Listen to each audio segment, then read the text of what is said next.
নমস্কার, welcome to my channel সবুজশীল শ্রী শ্রী রাধাকৃষ্ণ গোপাল শ্রীমদ ভগবদ গীতা। আজ 28 ফেব্রুয়ারি 2026। আমি বৃহৎ সচিত্র বিষ্ণুপুরাণ প্রথম খণ্ডের অষ্টম অধ্যায়ের রুদ্র সৃষ্টি, লক্ষ্মীর উৎপত্তি ও তন্মাহাত্ম্যের কিছু অংশ পাঠ করছি। 31 পৃষ্ঠা।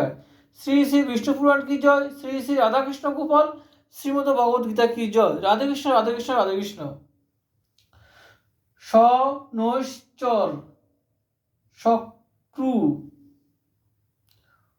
লোহিতাঙ্গ, তারপরে মনোযোগ স্কন্দ স্বর্গ জানিবে অন্তরে, সন্তান ও বুধ এই 8টি তনয় অষ্টভার্যা গর্ভে ক্রমে সমুৎপন্ন হয়।